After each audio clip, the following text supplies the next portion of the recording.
Hi, folks. I'm Leanne Little, and I'm owl about stories. I read them, write them, watch them, anything with a story. I absolutely love it.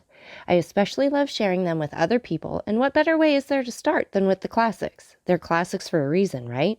They're amazing stories and absolutely timeless. Don't forget to hit up all those fancy buttons. Like, subscribe, follow, share, whatever you need to do. But most importantly, don't be afraid to reach out. I'd love to connect with you, so feel free to leave comments as you'd like, or you can even follow me over on my Buy Me a Coffee page, leannelittle.com, to message directly. So let's continue on with The Count of Monte Cristo by Alexandre Dumas. Chapter 80. The Accusation. Monsieur d'Averny soon restored the magistrate to consciousness, who had looked like a second corpse in that chamber of death. "Oh, death is in my house," cried Villefort. "Say rather, crime," replied the doctor. "Monsieur d'Averny," cried Villefort, "I cannot tell you all I feel at this moment. Terror, grief, madness?" "Yes," said Monsieur d'Averny with an imposing calmness, "but I think now is the time to act. I think it is time to stop this torrent of mortality. I can no longer bear to be in possession of these secrets without the hope of seeing the victims and society generally revenged." Villefort cast a gloomy look round him. "In my house," murmured he. "In my house." "Come, magistrate," said Monsieur d'Averny. "Show yourself a man. As an interpreter of the law, do honor to your profession by sacrificing your selfish interests to it." "You make me shudder, doctor. Do you talk of a sacrifice?" "I do." "Do you then suspect anyone?" "I suspect no one. Death raps at your door. It enters. It goes, not blindfolded, but circumspectly, from room to room. While I follow its course, I track its passage.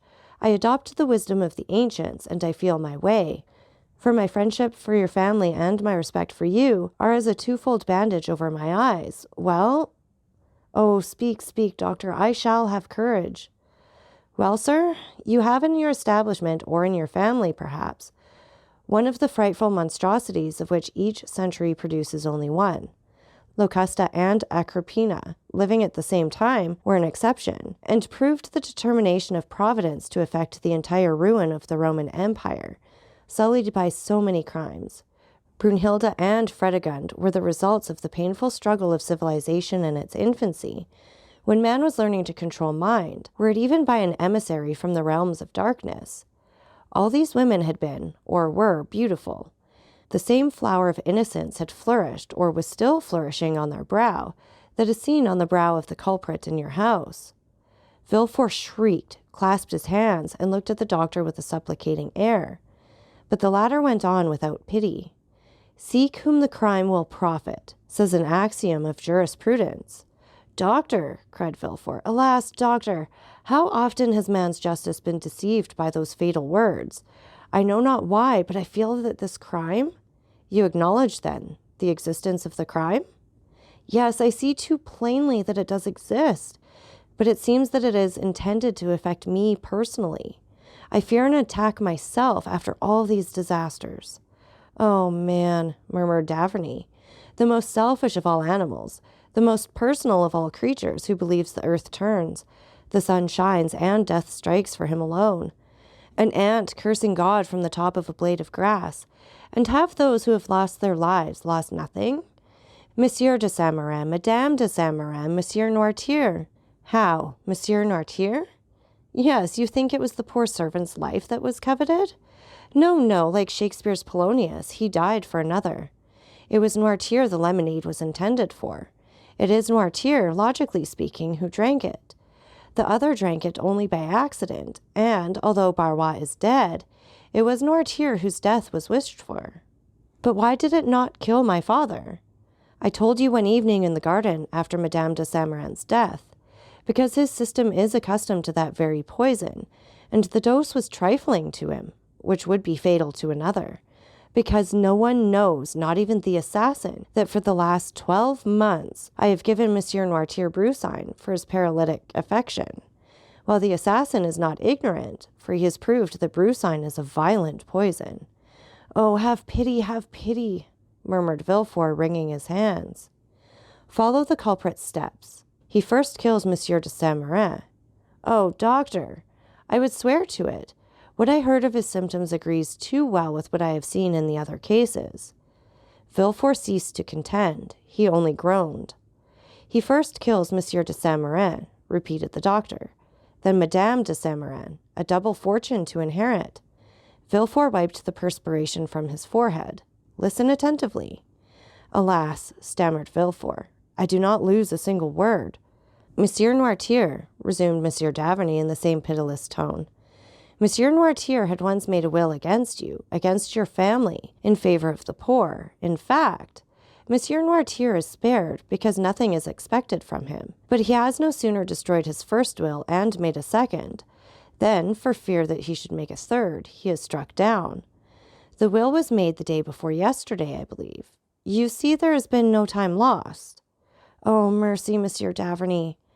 No mercy, sir. The physician has a sacred mission on earth, and to fulfill it he begins at the source of life and goes down to the mysterious darkness of the tomb.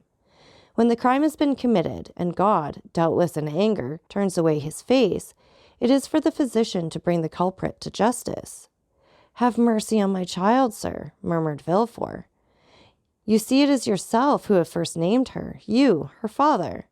Have pity on Valentine. Listen, it is impossible. I would as willingly accuse myself, Valentine, whose heart is pure as a diamond or a lily. No pity, procureur. The crime is flagrant. Mademoiselle herself packed all the medicines which were sent to Monsieur de Saint-Méran, and Monsieur de Saint-Méran is dead. Mademoiselle de Villefort prepared all the cooling draughts which Madame de Saint-Méran took, and Madame de Saint-Méran is dead. Mademoiselle de Villefort took from the hands of Barrois, who was sent out, the lemonade which Monsieur Noirtier had every morning, and he has escaped by a miracle. Mademoiselle de Villefort is the culprit. She is the poisoner. To you, as the king's attorney, I denounce Mademoiselle de Villefort. Do your duty. Doctor, I resist no longer. I can no longer defend myself. I believe you. But for pity's sake, spare my life, my honor. Monsieur de Villefort, replied the doctor with increased vehemence. There are occasions when I dispense with all foolish human circumspection. If your daughter had committed only one crime, and I saw her meditating another, I would say, warn her, punish her, let her pass the remainder of her life in a convent, weeping and praying. If she had committed two crimes, I would say, here, Monsieur de Villefort, is a poison that the poisoner is not acquainted with, one that has no known antidote, quick as thought, rapid as lightning, mortal as the thunderbolt. Give her that poison, recommending her soul to God, and save your honor and your life, for it is yours she aims at. And I can picture her approaching your pillow with her hypocritical smiles and her sweet exhortations. Woe to you, Monsieur de Villefort, if you do not strike first.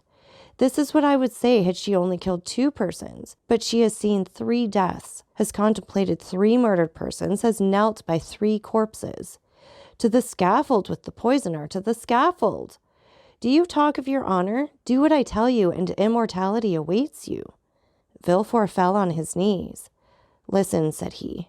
I have not the strength of mind you have, or rather that which you would not have, if instead of my daughter Valentine, your daughter Madeleine were concerned. The doctor paled. Doctor, every son of woman is born to suffer and die. I am content to suffer and to await death. Beware, said Monsieur d'Averny. It may come slowly. You will see it approach after having struck your father, your wife, perhaps your son. Villefort, suffocating, pressed the doctor's arm. Listen, cried he, pity me, help me. No, my daughter is not guilty. If you drag us both before a tribunal, I will still say, no, my daughter is not guilty. There is no crime in my house.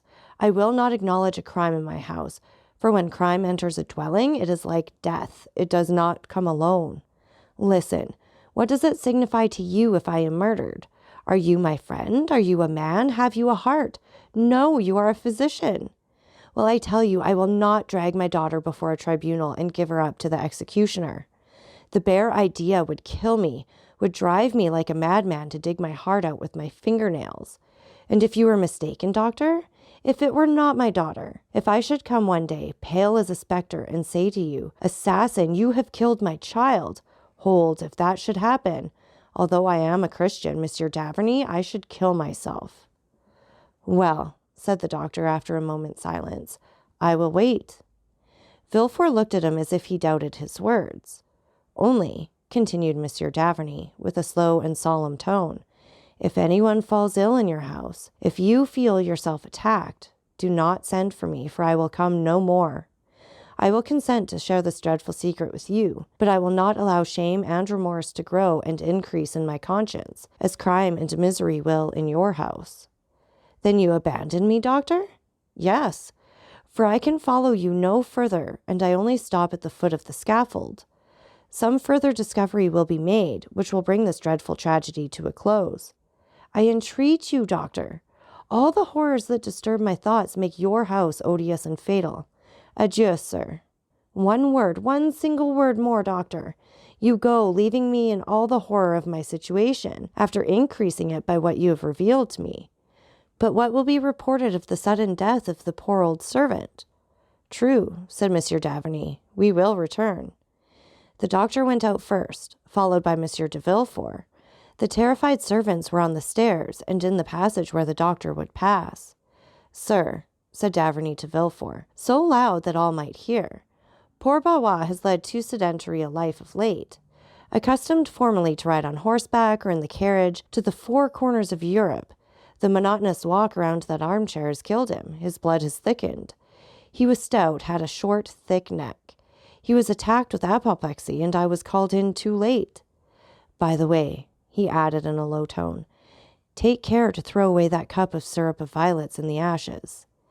The doctor, without shaking hands with Villefort, without adding a word to what he had said, went out, amid the tears and lamentations of the whole household.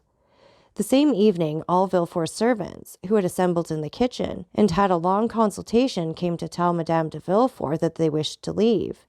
No entreaty, no proposition of increased wages could induce them to remain. Every argument, they replied, we must go, for death is in this house. They all left, in spite of prayers and entreaties, testifying their regret at leaving so good a master and mistress, and especially Mademoiselle Valentine, so good, so kind, and so gentle. Villefort looked at Valentine as they said this. She was in tears, and strange as it was, in spite of the emotions he felt at the sight of these tears, he looked also at Madame de Villefort, and it appeared to him as if a slight gloomy smile had passed over her thin lips, like a meteor seen passing inauspiciously between two clouds in a stormy sky. So that's it for this chapter. And again, take a minute to like, subscribe, and share. And don't forget that I love hearing from all of you. So please leave any comments you'd like, or you can follow me over on my Buy Me a Coffee page, leannelittle.com. That's LIANELITTLE.com.